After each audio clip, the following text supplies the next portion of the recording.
Hello दोस्तों, बहुत बहुत स्वागत है आपका हमारे और आपके अपने चैनल थ्रिल स्टेशन पर। मैं हूं अजय और आज मेरे साथ मौजूद हैं दो बहुत ही खास मेहमान।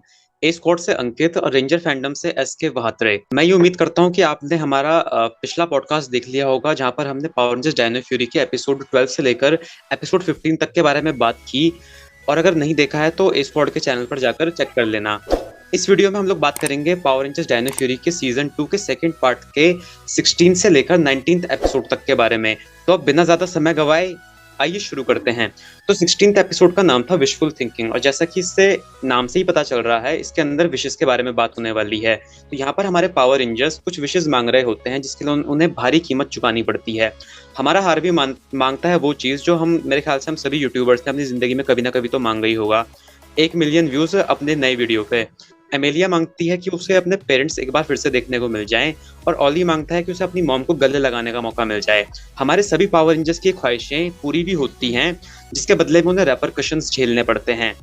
तो एमेलिया एक बच्ची बन जाती है, ऑली एक एक्शन फिगर बन जाता है और इजी खैर जो इस एपिसोड के अंदर हमें कुछ पुराने रेफरेंसेस भी देखने को मिलते हैं और साथ ही हमें कुछ चीजें सीखने को मिलती हैं डॉक्टर अकाना की तरफ से, जहाँ वो हमें सिखाती हैं कि जिंदगी में कुछ सक्सेस पाने के लिए आसान रास्ते पर चलना जरूरी नहीं है। अगर तुम में हुनर है तो तुम सही रास्ते से मेहनत करके भी सक्सेस हासिल कर सकते हो। तो सबसे पहले मैं अंकित आपसे जानना चाहूंगा आपकी क्या ओपिनियन है इस एपिसोड के बारे में। ये एपिसोड यार बहुत ही कमाल का था क्योंकि मैं हमेशा से म्यूकस को देखना चाहता था कि म्यूकस के पीछे मीन्स कौन एक्टर है। और यहाँ पर वही एक्ट्रेस हमें यहाँ पर देखने को मिली जिसको देखकर यार मैं मेरे को मतलब विश्वास नहीं हुआ कि वो एक्ट्रेस उस म्यूकस को प्ले करती है। तो वो चीज़ बहुत सरप्राइजिंग थी सबसे पहले मेरे लिए। दूसरी चीज़ ये कि मीन्स जो हमारे पावर रेंजर्स के विलन हैं उनके पास यार बहुत ही कमाल कमाल की पावर्स हैं, जैसे कि किसी को विश ग्रांट कर देना।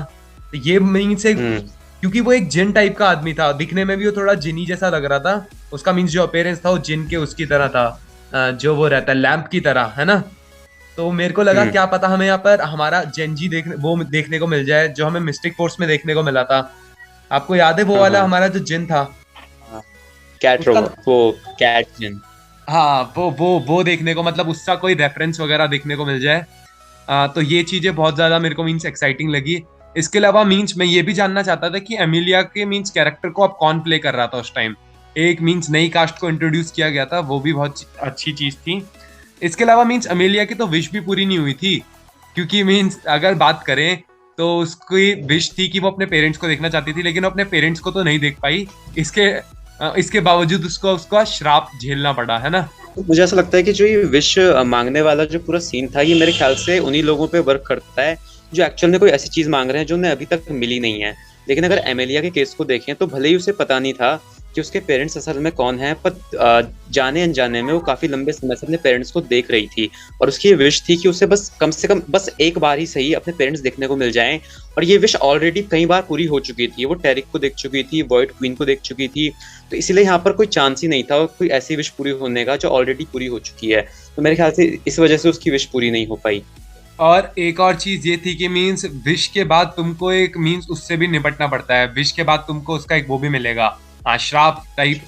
तो यहाँ पर हमारे हार्वी को मीन्स 1 मिलियन व्यूज तो मिले, लेकिन श्राप मिलता है इजी को और वो बन जाती है हमारे डायनो मैगजॉर्ड। ये जॉर्ड कौन सा था, टीरेक्स जॉर्ड बन जाती है। और बहुत फनी सीन था यार वो। हाँ, और उससे भी फनी चीज ये थी कि मीन्स आखिरी में फाइनल बैटल के दौरान मीन्स इस एपिसोड की जो हमारा जेटो रहता है वो उस टीरेक्स जॉर्ड के ऊपर बैठ के लड़ाई करता है। मीन्स बहुत ही ज्यादा फनी चीज थी वो। सही में। तो अब मैं रेंजर फैंडम से जानना चाहूंगा कि आपकी क्या ओपिनियन है इस एपिसोड के बारे में। जी हाँ, बिल्कुल। जैसा कि एपिसोड के नाम से जा रही है विशफुल थिंकिंग, तो इसमें जो मेन चीज़ बताई गई ना कि आपको हमेशा हार्ड वर्क करना चाहिए और जो थिंकिंग विशेष के पीछे नहीं भागना चाहिए, ये सच नहीं होती है। और अगर ये सच भी हो जाती है तो अपन को दुष्परिणाम भी झेलना पड़ सकता है। बट इसमें जो कहानी सेट की एक चीज़ आपको बताना चाहूँगा कि जब ये सीजन अडेप्ट होने वाला था ना, तो इस सीजन सुपर सेंटी की बात कर रहा हूँ, तो उसमें ऐसे बहुत से आपको स्पोर्ट्स दिखेंगे जहाँ पे जेटो या फिर अभी कह सकते हैं रेड डिस्ट्रोजर डायनासोर के ऊपर लड़ाई कर रहा था। तो जितने भी सुपर सेंटाई फैंस थे वो यही होप कर रहे थे कि इस चीज़ को किस प्रकार से टेकल किया जा सकता है, किस प्रकार से यूज़ किया जा सकता है। बट ये यूज ज़्यादातर अभी तक जितनी भी हिस्ट्री रही थी उसके हिसाब से जितने भी फैन थे वो यही मान के चल रहे थे कि इस चीज़ को अडेप्ट नहीं किया जाएगा, क्योंकि जो जोर्स थे उनकी साइज कई बहुत ज़्यादा बड़ी थी, वो छोटे नहीं हो सकते थे। तो जिस प्रकार से इसको एपिसोड को यूज़ करने के लिए, फाइट को यूज़ करने जो स्टोरी लाइन लिखी गई है, जिस तरह उसको एग्जीक्यूट किया गया है, ये देख के मेरे को बहुत अच्छा लगा। और ये भी देखने में पता चल रहा है कि इसको यूनिकनेस लाने की पूरी कोशिश की जा रही है, और जो चीज़ नहीं हो सकती है उसे भी करने के वेज ऑफ तरीके निकाले जा रहे हैं हेस्ब्रो के द्वारा। तो ये देख के मेरे को अच्छा लगा, और कहानी तो अच्छी थी वैसे एपिसोड की। अच्छा, वैसे मैंने ना जो सुपर सेंटाई है, जिन र्यू सोल्जर्स, उनका मैंने आधे ही देखे हैं, तो मुझे जो आपने अभी बताया उसका मुझे ज्यादा आइडिया नहीं है। तो मतलब जो ओरिजिनल है उसमें वो एक्चुअल में जॉडी था जिसपे वो जेटो राइड करता है, रेड रेंजर। जी जी जी, वो जोड़ी रहता है, बट और क्या है कि र्यू सोल्जर में वो साइज छोटी बड़ी कर सकते हैं, यहाँ तक कि वो आपको पता है वो बात भी कर सकते हो कि लिविंग थिंग होती है, तो वो साइज छोटी अच्छा, बड़ी कर सकते थे। और यहाँ पर उस चीज को इस तरह से यूज किया है कि इजी को शराब के जरिए रेडेड जॉड बना दिया गया है और उसे जेटो राइड कर रहा है। जी इस तरह से चीज को यूज किया गया है। हाँ, ये तो काफी अच्छा कॉन्सेप्ट था, काफी यूज किया गया शो के अंदर, क्योंकि मैंने पूरे नहीं देखे हैं जापान के र्यू सोल्जर्स। तो हाँ, सही बोला आपने, काफी अच्छी चीज थी, तो काफी अच्छी तरह से यूज किया गया है इस कॉन्सेप्ट को। तो और कोई चीज आप लोग ऐड करना चाहोगे अपने ओपिनियन में? नहीं, आप नेक्स्ट एपिसोड बढ़ सकते हैं अपन। ओके, तो अगला एपिसोड था एपिसोड नंबर 17, जिसका नाम था थिंग्स अनस्पोकन। तो इसके अंदर हम देखते हैं कि इजी की जो फ्रेंड है फर्न, उसका ओकडेल कॉलेज में एडमिशन हो चुका है, जो पाइन रिज शहर से 6 घंटे की दूरी पर है। इस बात से इजी थोड़ी सी नाराज है, और इसके साथ इसी एपिसोड के अंदर एक नई ड्रिल मशीन के बारे में भी बताया जाता है, और आगे चलकर इस ड्रिल मशीन का काफी इंपॉर्टेंट रोल होने वाला है, और इसे चलाने के लिए एक की की जरूरत पड़ती है। और इस पूरे एपिसोड के अंदर हमारे विलन्स उस की ढूंढ में लगे रहते हैं। साथ ही इस एपिसोड में ये भी पता चलता है कि इजी और फर्न एक दूसरे की कितनी केयर करते हैं, और शो के बीच में काफ़ी चीज़ें प्रॉब्लमेटिक हो जाती हैं, उन दोनों के बीच में काफ़ी मिसअंडरस्टैंडिंग हो जाती है, लेकिन आगे चलकर सब कुछ ठीक हो जाता है।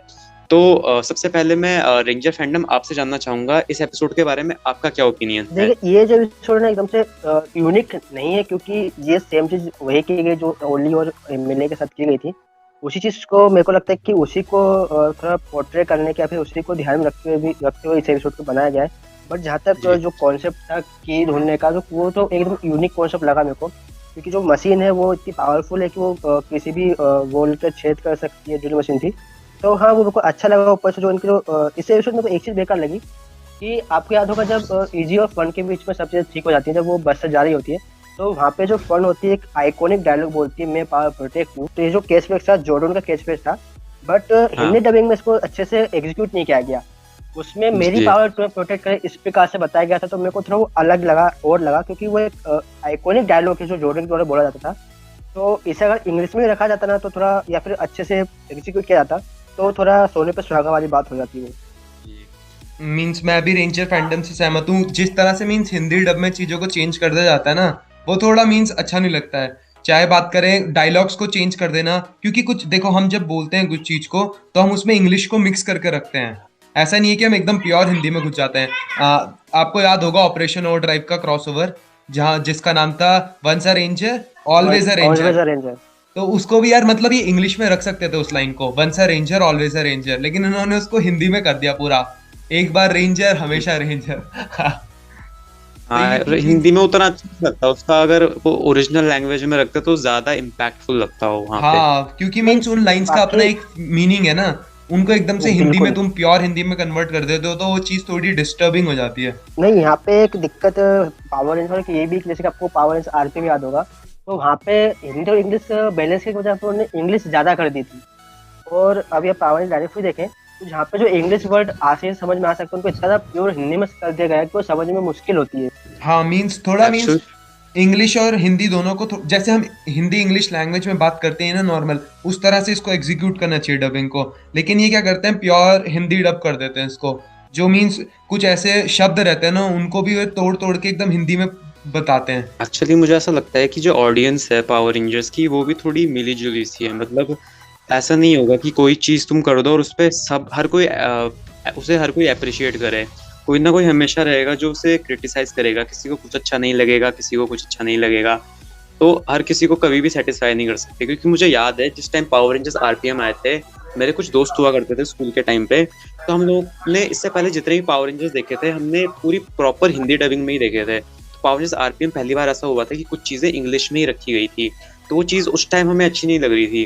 तो जो एक इंस्टेंट बैकलैश आता है फैंस की तरफ से, मेरे ख्याल से कई बार उससे बचने की कोशिश की जाती है, चीज़ों को ज़्यादा सिंपल रखते हैं नहीं, पर जहाँ इसी तक वजह बात से। करूँ मैं आरपीएम की डबिंग, तो आरपीएम की डबिंग भी अच्छी तरीके से की गई थी। उसमें जो इंग्लिश के वर्ड रखे गए थे वो थोड़ा समझ में भी आ रहे थे, उनको जो कैच फ्रेज था तो वो भी मतलब उनमें क्या है, जो इंग्लिश के जो वर्ड थे वो छोटे वर्ड थे पर उसको ज़्यादा ही यूज़ कर लिया गया था, जिसके बैलेंस की अपन बात करें तो अगर वो बैलेंस रखा जाता ना तो थोड़ा वो अच्छा हो सकता था। बाकी जो इंग्लिश में रखने की जो शुरुआत की गई थी आरपीएम से, वो उसमें अच्छी शुरुआत की गई थी, और ऊपर से उसमें जो डबिंग की गई थी वो भी अच्छी तरीके से की गई थी।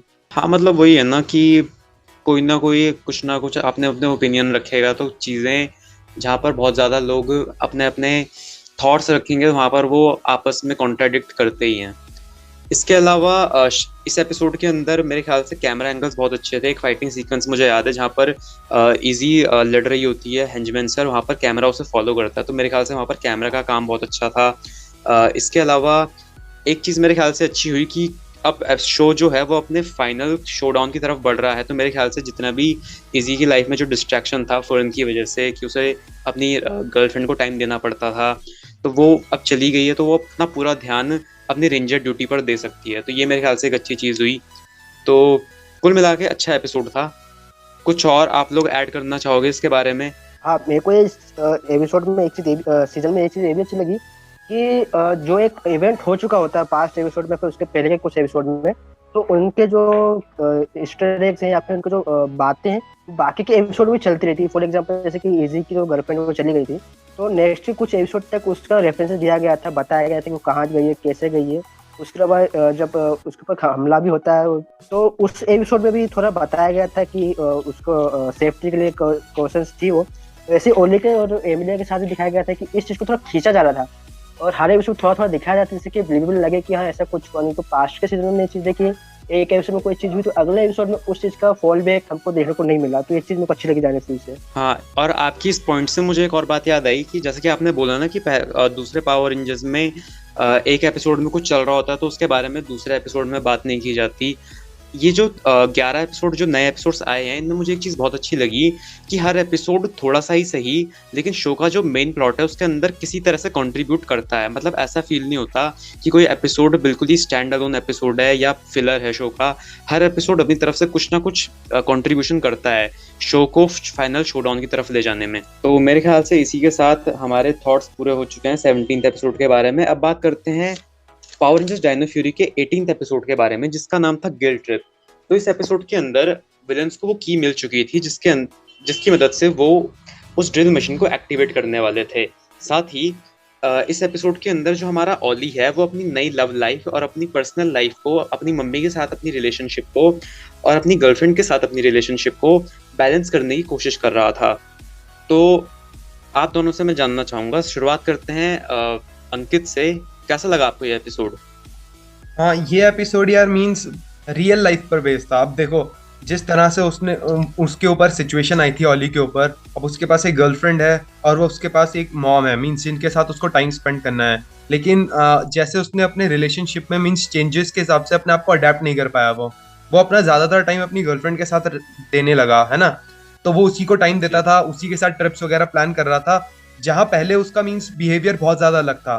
पहले वो अपनी मॉम को एकदम प्रॉपर टाइम दिया करता था, रोज कॉल किया करता था अपनी मॉम के मींस जैसा कि हमें पता है ऑली बहुत ही ज्यादा इंटेलिजेंट है, वो अपनी मॉम की मदद किया करता था डेटा को मींस डेटा जो भी वो करता था चेंजेस वगैरह उसमें। लेकिन अब उसका ध्यान बहुत ज्यादा डिस्ट्रैक्ट हो चुका है और वो अपने आप को मींस इस सिचुएशन में मींस वो नहीं कर पा रहा है, स्टेबल नहीं कर पा रहा है कि उसको कौन सा काम पहले करना चाहिए। तो ये चीज मींस एक रियल लाइफ बेस्ड है और मींस इससे मींस पता चलता है कि मींस अगर तुम्हारी लाइफ में कुछ नई चीजें आ रही हैं तो तुम्हें एकदम से पुरानी चीजों को नहीं भूल जाना चाहिए, दोनों चीजों को मींस मेंटेन करके रखना चाहिए अपनी लाइफ में। तो ये वाला एपिसोड यार मोस्ट ऑफ द फोकस इसी में रखता था अपना। और मेरे ख्याल से बैलेंस बनाना बहुत इंपॉर्टेंट है। जो भी कमिटमेंट्स आपने अपनी लाइफ में दी हैं किसी को भी, उन पर खरा उतरना बहुत जरूरी है। तो ये सारी चीजें ये एपिसोड हमें सिखाता है। शशि, आपसे जानना चाहूंगा आपके क्या ओपिनियन है इस एपिसोड के बारे में?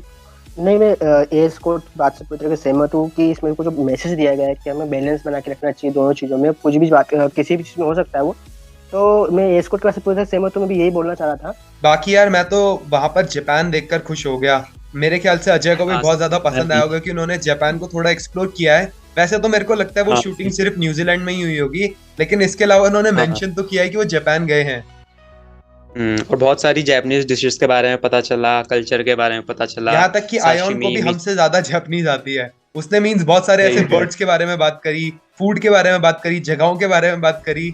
मीन्स वो बहुत ज्यादा एक जी। अच्छी चीज थी। बाय द वे, जो हमारी ऑडियंस है जो इस वीडियो को देख रही है, जो जिन्हें कॉन्टेक्स्ट समझ नहीं आ रहा होगा अंकित की बात का, तो मैं उन्हें बता दूं कि मैं एक जापानीज लैंग्वेज का स्टूडेंट हूँ। तो इसीलिए अंकित ने कहा कि मुझे बहुत ज़्यादा कनेक्टेड फील हुआ इस एपिसोड से।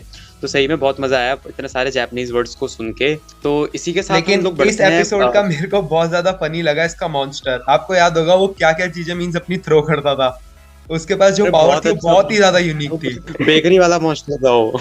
हाँ, वो मतलब हर टाइप की बेकरी बनाकर इंसानों के ऊपर फेंक सकता था। मतलब जब फाइनल में वो मरा ना, तो मैं सोच रहा था यार पावर रेंजर्स ने इसे मारा क्यों, मिठाई ही तो खिला रहा था तुम्हें, इसको मारने की क्या कैद जरूरत थी करो और इससे बेचारे को। मिठाइयाँ मांगो रोज। अच्छा कॉन्सेप्ट था मॉन्स्टर का भी। तो हाँ, दोस्तों इसी के साथ हम लोग चलते हैं पावर रेंजर्स डायनो फ्यूरी के 19th एपिसोड पर, जिसका नाम था बैड वाइब्स।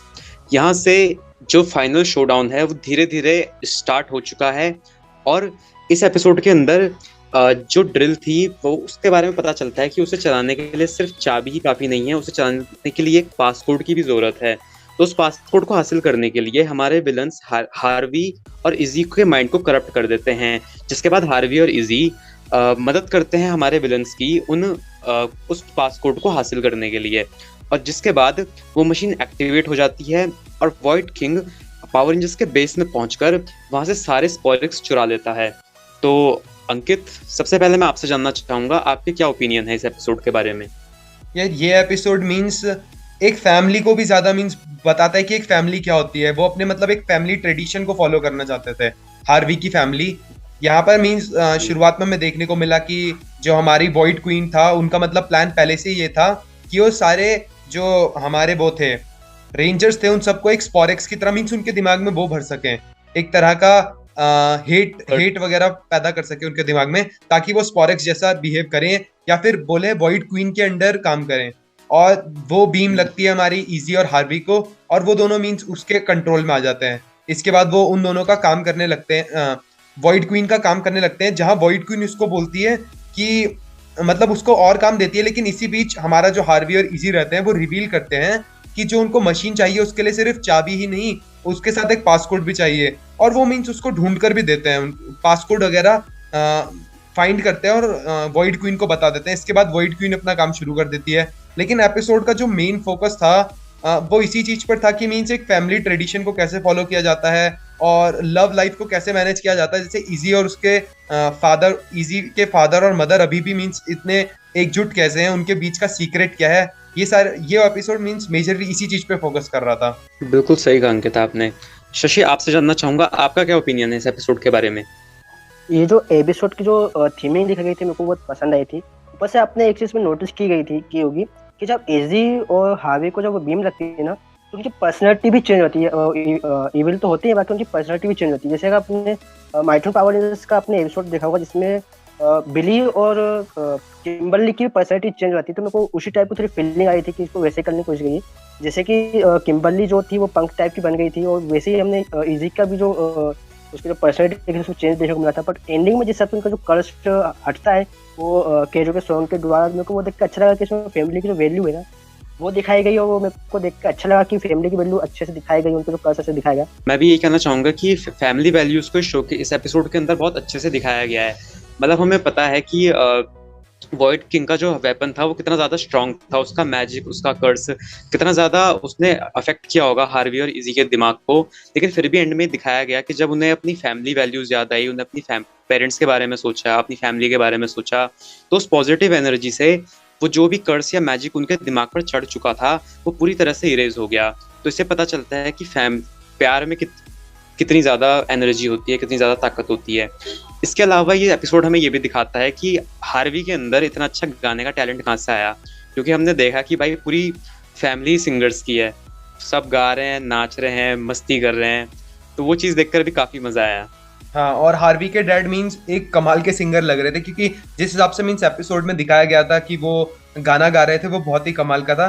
साथ ही मैं मेंशन करना चाहूंगा मीन्स अब तक हमने इतनी सारी पावर रेंजर सीरीज देखी हैं, और माइंड कंट्रोल करना मीन्स ज्यादातर पावर रेंजर सीरीज में हमने देखा है कि किसी ना किसी ये था। रेंजर का माइंड कंट्रोल कर लिया जाता है। चाहे बात करें माइटी जी मॉर्फिन की बात करें, या डाइनो फ्यूरी की बात करें, या अपने बीस्ट मॉर्फर में रॉक्सी वगैरह की बात करें, है ना, या फिर हम्म। जंगल फ्यूरी की बात करें, एसपीडी की बात करें, मिस्टिक फोर्स की बात करें, हर जगह माइंड कंट्रोल वाली सिचुएशन आ ही जाती है, क्योंकि मीन्स उनको एक प्लॉट मिल जाता है जिसको दिखा सकते हैं बार बार। एक प्लॉट, और वो भी इंटरेस्टिंग प्लॉट, क्योंकि ये हाँ देखने के बाद ऐसा लगता है कि अब ये करप्ट हो चुका है, ये बुरा आदमी बन चुका है, तो अब ये क्या कर सकता है, क्या कितना किस हद तक डैमेज पहुंचा सकता है, तो उससे बहुत ज्यादा इंटरेस्ट डेवलप हो जाता है शो को देखते वक्त। हाँ, ये चीज मीन्स पावर रेंजर हर समय मतलब एक्सपेरिमेंट करता रहता है इस चीज पे कि कहाँ पर किस सिचुएशन में एक बार हमारे एक रेंजर को एक विलन की तरह दिखाना चाहिए।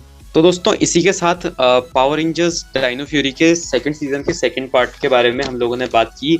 अब इसका जो फाइनल आर्क है उसके बारे में हम लोग डिस्कस करेंगे, लेकिन वो वीडियो आपको देखने को मिलेगा रेंजर फैंडम के चैनल पर, तो उसे बिल्कुल भी मिस मत कीजिएगा। इस वीडियो में फिलहाल इतना ही। इस वीडियो पर आने और यहाँ तक बने रहने के लिए आप सभी का बहुत बहुत शुक्रिया। अगर आपको ये वीडियो अच्छा लगा हो तो इसे लाइक करें, अपने दोस्तों के साथ शेयर करें, और हमारे चैनल को सब्सक्राइब करें। आपसे जल्दी ही मिलेंगे फ्रेंड्स एक नए वीडियो के साथ। तब तक अपना ख्याल रखिए। Thanks for watching.